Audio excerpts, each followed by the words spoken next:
All right, stop what you're doing. Take a look at this chilling new video taken by one of the men actually shot during the Trump assassination attempt. Shows a figure moving across the roof just moments before shots were fired. And today, former President Trump expected to be interviewed by the FBI about the shooting. Chris Sweckers, a former assistant FBI director, and he joins me now. Chris, of all the videos that we have seen so far, is this one the most damning when it comes to the Secret Service response? Because quite frankly, it's the audience's perspective, the crowd's perspective, and we can see something that doesn't look quite right. Where was the Secret Service? Yeah, it's both damning and chilling. And, you know, I hark back to the testimony of the acting Secret Service director, where he went to great pains to make a case that the snipers could not have seen him. But here you can see him from the ground. So, and in plenty of time to actually intervene if need be. I mean, this was a case of just really poor execution, planning, and communication. I think the myth has been busted that the Secret Service are the best in the business. They've been going for 40 years with no incident, and I think they just got complacent.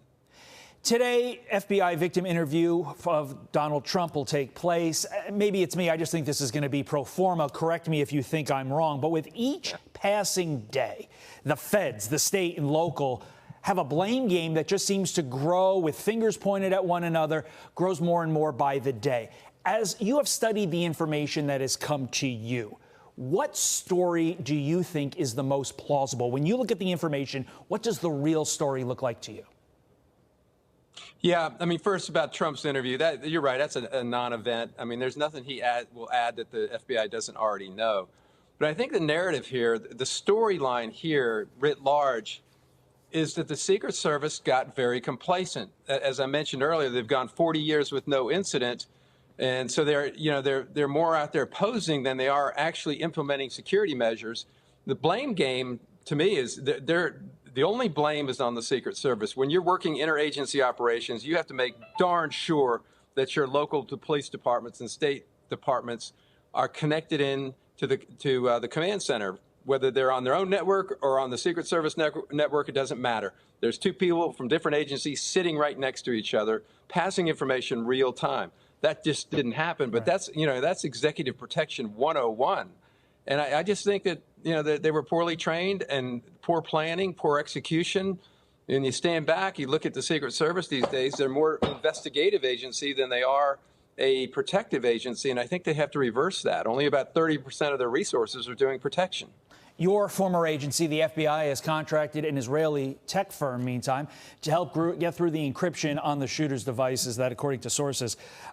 Why? Why doesn't the FBI have this technology in-house already? I mean, we're the United States. Why do we have to contract out to an Israeli firm to get this, Chris? Yeah, because they're better than we are at this kind of tech exploitation, forensic exploitation.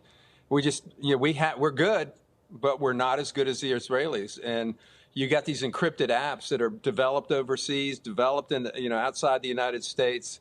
And some of the information is, some of it's not stored, some of it's on the device still, but they got to crack into the password to get into the device. So I'm not surprised that they've gone to the Israelis. They just are better at it. That doesn't make me feel reassured in any way, shape, or form, but it's honesty, and that's what we get from you, Chris Swecker, and we appreciate it.